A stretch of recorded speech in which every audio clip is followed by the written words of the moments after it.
This time I've got a little Hyundai black and white security monitor from 1988. I forget why I took this out of service. I think it just doesn't have a picture. Let's see what's wrong with this one. Here's another black and white monitor that's not working. Power light comes on, but no picture. This one's been fixed before. And, oh, it has a picture. It's just very, very dim. It's got a picture. It's just you can barely see it. It might be the tube is getting tired on this. I got color bars on there now and I can just barely see them.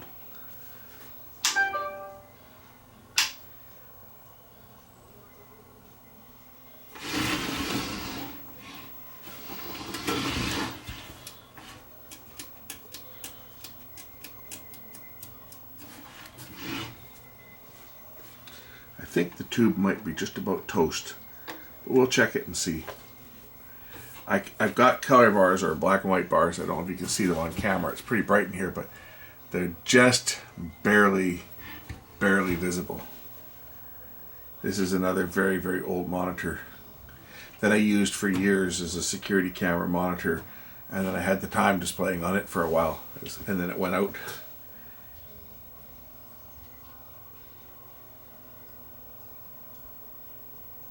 Could be the tube. Let's pop this one apart and verify. What has failed on this before is it's had the horizontal capacitor, deflection capacitor has failed, and the regulator has gone on this one. This one hasn't been in service for a few years, just sitting in the shelf. I figured I would take another look at it before condemning it and tossing it out or whatever, or using it for parts. So, nice little solid metal design. Got a Samsung tube in it. I don't know how old this thing is. 1988. That's how old this is.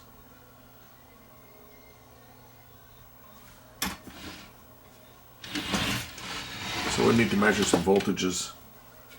See whether the voltages are correct to the CRT, for example. The regulator that's given trouble on this set in the past is right down here, mounted to the back of this heatsink. We're going to check the voltage there, make sure that the voltage is correct. Although I would expect it to be, because the picture is full size. And typically when the regulator goes bad, the picture shrinks down in size. There's my meter playing up again. Not wanting to turn on. I have a feeling that this meter one of these days is just not going to turn on at all. And then I'm going to have to find another meter. I have another one, I just don't want to use it until this one dies. Nope, it's gone off again. See? The old fluke meter, it'll be a fluke if it works. Coming up next on Tech Talk, I fixed the fluke.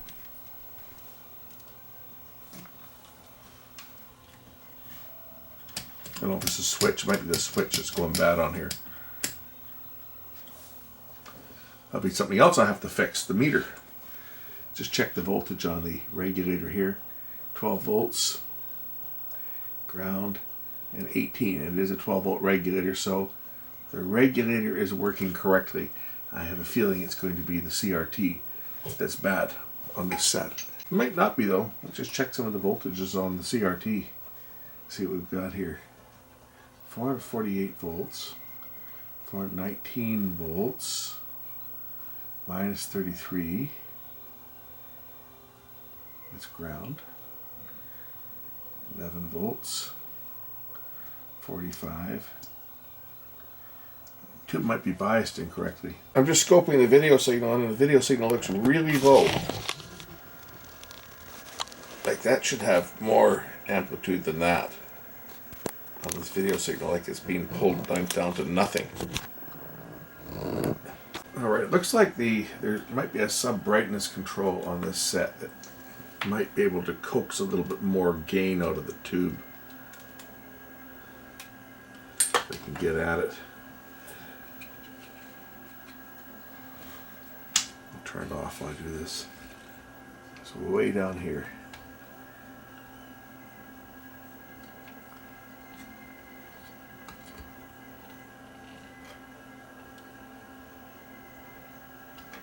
Because I think that what the problem on this is just this tube is getting kind of tired. I think that's probably what the problem is on this one. Let's just try it now. Turn the brightness up. See whether we get any more gain out of this tube.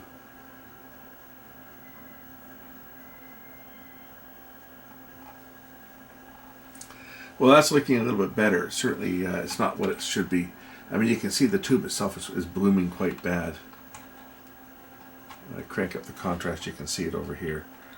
Controls are dirty too on this one, but at least it's got a little more gain than it did before. It's certainly not going to be what it was when it was new, that's for sure. But I think that's what our end game on this one is, that this tube is just starting to get soft.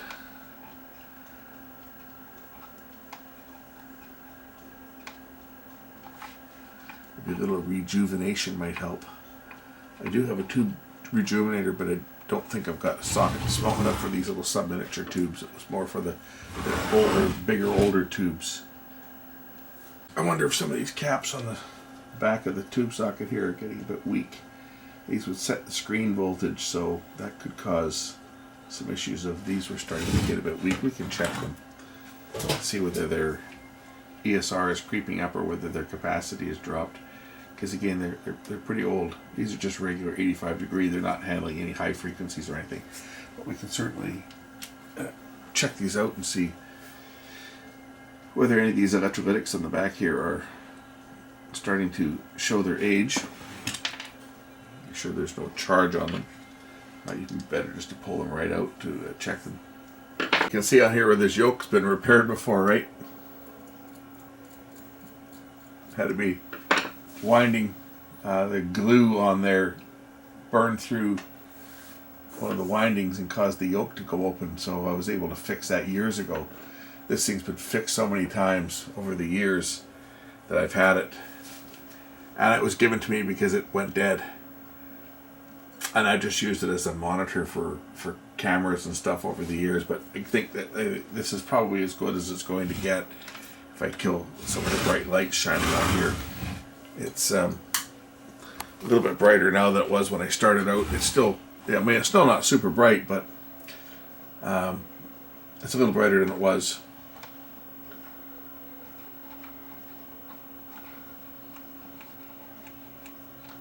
You can see the tube is blooming a bit over here when I crank up the contrast.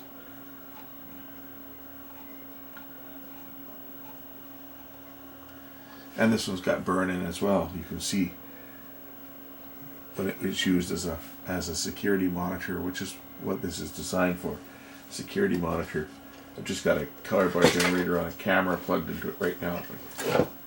Switch it to video and see what type of picture this thing will give me. There we go. You see, that's that blue. A lot of that is the camera tube, but.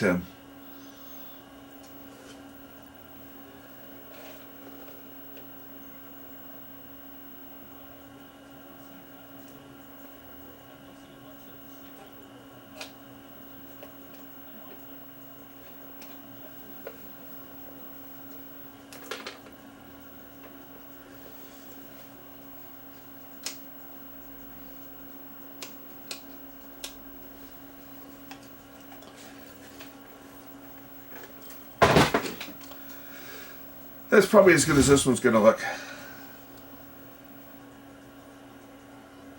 So it went from a unviewable picture to one that's at least viewable on it now. The only thing I had to do was adjust the sub brightness control. I don't know whether it got dirt in it or what, but the sub brightness control is way down here on the bottom of the board. It's hard to get at in amongst all the high voltage stuff. But there it is there.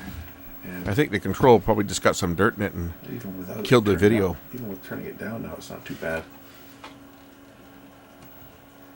You can see though how much dimmer it was. So that certainly did make a difference bringing that up. But in the end, the CRT itself is certainly starting to get a little bit long in the tooth. That's evident from when you turn it off. It kind of does that.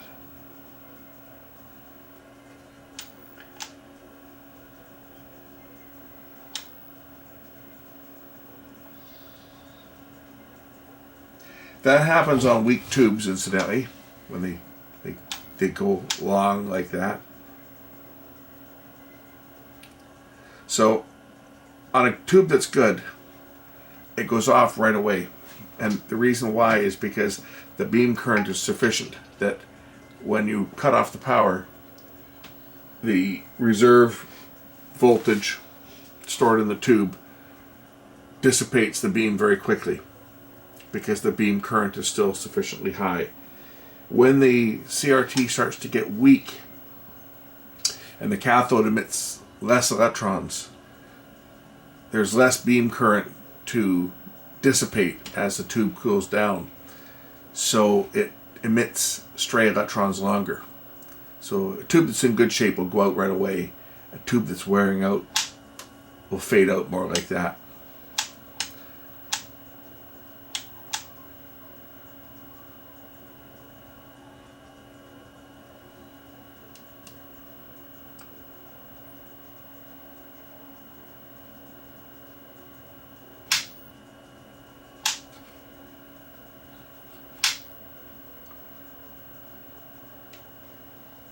Anyway, I think this one's probably as good as it's going to be. This was another one that I just used to display the time on. Just sit in my office and just... So it's mostly a black screen. It's just got the time numbers on it, right? So couldn't see it at all. So I shut it off and took it out of service because I couldn't see anything. So now I can take this back and throw it back in my office and have my time display again. And of course, this old TV, this is Hyundai. Yes, the same people that make cars. They also made monitors, apparently. And this one's been around for a while. Anyway, there it is back together. Thanks for watching.